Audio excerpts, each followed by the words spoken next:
നിങ്ങളുടെ ഇഷ്ട പരമ്പരകൾ എക്സ്ക്ലൂസീവായി സൺ നെക്സ്റ്റ് ആപ്പിലൂടെ തികച്ചും ഫ്രീ ആയി ഇപ്പോഴേ ആപ്പ് ഡൗൺലോഡ് ചെയ്യൂ. മറ്റൊരുത്തന്റെ ഗർഭം ചുമന്നുകൊണ്ട് നടക്കുന്ന ഒരു പെണ്ണിനെ ഒരുത്തൻ ഇങ്ങനെ വിടാതെ പിന്നാലെ നടന്ന് സംരക്ഷിക്കുന്നു എന്ന് അവകാശപ്പെടുന്നത്, അല്ലെങ്കിൽ പിന്നെ ആ പെണ്ണ് എപ്പോഴെങ്കിലും അവനെ സ്നേഹിച്ചിട്ടുണ്ടാവണം.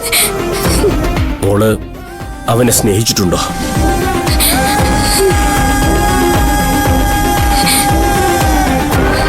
തമാശക്കെങ്കിലും വേണ്ടി അങ്ങനെ പറഞ്ഞിട്ടുണ്ടോ? അതുമല്ലെങ്കിൽ അവളുടെ വയറ്റിൽ കിടക്കുന്ന കുഞ്ഞിന്റെ യഥാർത്ഥ അച്ഛൻ അവനാകണം. മോള് തുറന്നു പറ, നിന്റെ വയറ്റിൽ കിടക്കുന്ന കുഞ്ഞിന്റെ അച്ഛൻ ആദിത്യനാണോ?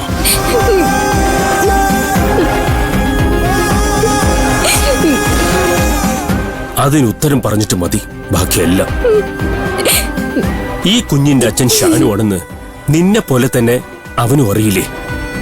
എന്നിട്ടും അവൻ എന്തിനാ നിന്റെ പിന്നാലെ കൂടിയത്? നിങ്ങൾ തമ്മിൽ രക്തബന്ധമുണ്ടോ? നിങ്ങൾ തമ്മിൽ പ്രണയബന്ധമുണ്ടോ? നിങ്ങൾ തമ്മിൽ എന്തെങ്കിലും ബന്ധമുണ്ടോ?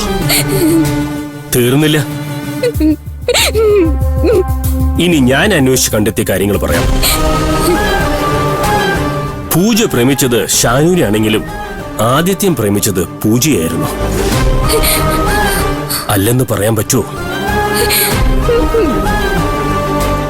ആദിത്യന്റെ പ്രേമം ഷാനുവിന് വേണ്ടി പൂജ നിരസിച്ചു.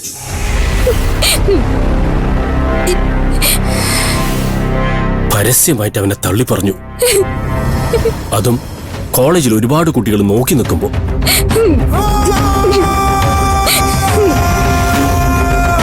എന്നാ ഞാൻ പറഞ്ഞ സത്യമല്ലേ? വർഷങ്ങളായി എന്റെ മനസ്സിലൊരാളുണ്ട്. അത് ഷാനുവാ.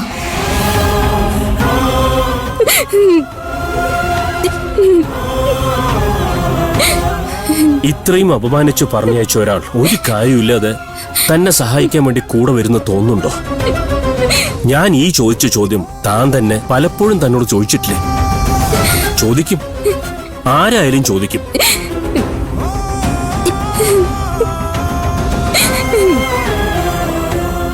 ആദ്യം ചോദിക്കുന്ന ആ ചോദ്യത്തിനുള്ള മറുപടിയും കൊണ്ടാ ഞാനിപ്പോ വന്നിരിക്കുന്നത്. സഹായിക്കാനല്ല, പ്രതികാരം ചെയ്യാനാ അവൻ തന്റെ കൂടെ കൂടിയത്. ഷാനുവിനെ ഇല്ലാതാക്കി പൂജയെ സ്വന്തമാക്കി ആരോരും അറിയാതെ ഒരു പ്രതികാരം.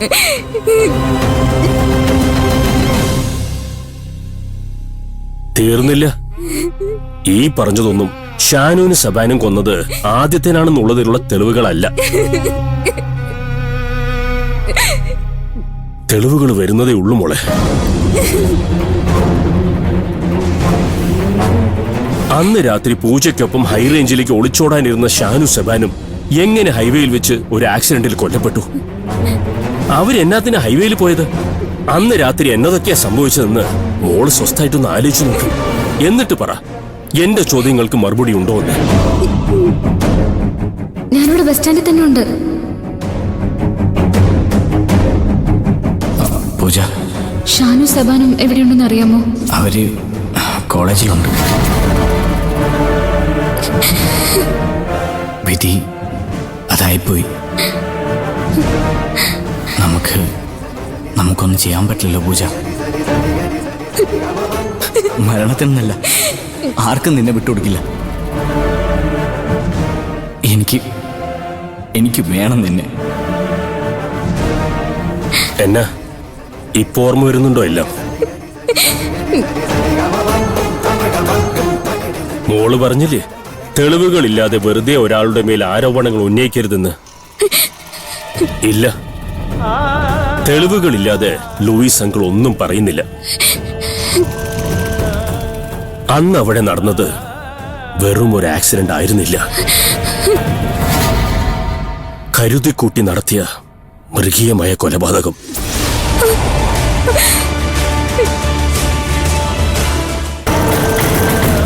അവന്റെ ലക്ഷ്യം ഷാനു ആയിരുന്നെങ്കിലും പാവം എന്റെ സെബാനു അതിൽ പെട്ടുപോയി. ആ നെറികെട്ടവനോടുള്ള എന്റെ പ്രതികാരം ഇപ്പൊ ഷാനും സെബാനും വേണ്ടി മാത്രമല്ല, മോൾക്ക് വേണ്ടിയും കൂടിയാ. മോളുടെ വയറ്റിൽ കിടക്കുന്ന ഈ കുഞ്ഞിന് വേണ്ടി കൂടി. ഒരു തെറ്റും ചെയ്യാതെ അച്ഛനെ നഷ്ടപ്പെട്ട ഈ കുഞ്ഞിന് വേണ്ടിയും കൂടി. ബാക്കി കഥകളൊക്കെ മോളുടെ കയ്യിലിരിക്കുന്ന ഈ കടലാസുകൾ പറയും. ആദിത്യനാണ് അവരെ കൊന്നതെന്ന് ഇതിൽ എഴുതിയിട്ടില്ല.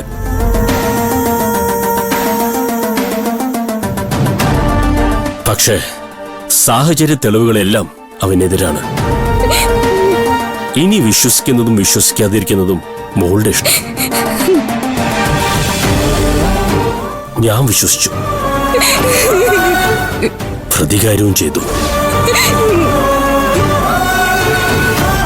അതെന്റെ ശരി, എന്റെ മാത്രം ശരി.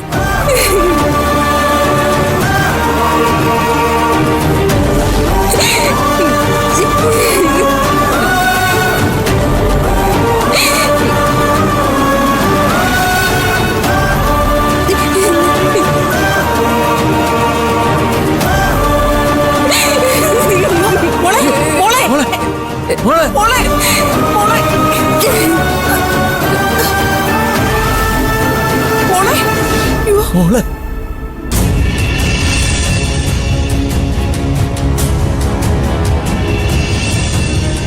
ആഹാ, അത് ശരി. നമ്മളെല്ലാം കൂടെ കാട്ടിക്കൊണ്ട് തള്ളിയച്ച് ഇയാൾ ഇവിടെ ഒറ്റയ്ക്ക് സൂക്ഷിക്കാൻ വന്നല്ലേ? ഒന്ന് പതിയെ പറയടോ. ഇല്ല, ഞാൻ ഉറക്കെ തന്നെ പറയും. അങ്ങനെ ഇപ്പൊ എന്നെ മണ്ടനാക്കിട്ട് അച്ഛൻ അത്തോട്ട് മിടുക്കനാവണ്ട. നിന്നെ അതിനാര് മിടുക്കനായി? ഇയാളെ മിടുക്കാനാക്കാനല്ല ഞാൻ ഈ കിടന്ന് കഷ്ടപ്പെടുന്നത്. ഓ പിന്നെ ഞാനങ്ങ് വിശ്വസിച്ച്. അച്ഛാ, എല്ലാരെയും പറ്റിക്കുന്ന പോലെ എന്നെ പറ്റിക്കാന്ന് വിചാരിക്കല്ലേ? ആ ചെറുക്കനെ കൊല്ലാന്ന് പറഞ്ഞ് കാട്ടി വിളിച്ചോണ്ട് പോയേച്ച് അവനോട്ട് കൊന്നതുമില്ല. ഇവിടെ വന്നിട്ട് പാലും. അവനെ കൊന്നില്ലെന്ന് ആര് പറഞ്ഞു? അവൻ ചത്തു. എപ്പോ? എന്നിട്ട് വെടിവെച്ചൊന്നും ഞാൻ കേട്ടില്ലല്ലോ. വെടിവെച്ചതല്ല, ആന കുത്തി. എന്തോന്ന്?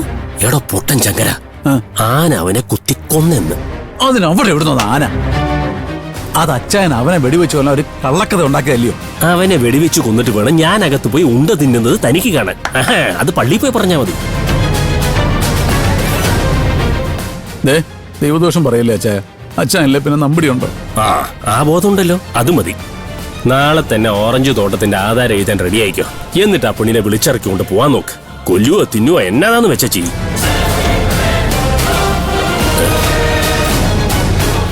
എന്നതാടോ ഇങ്ങനെ മിഴിച്ചു നോക്കുന്നത്? ഞാൻ പറഞ്ഞത് മനസ്സിലായില്ലേ? നാളെ നേരം വെളുക്കുമ്പോ അവന്റെ മരണ വാർത്ത കേൾക്കാം.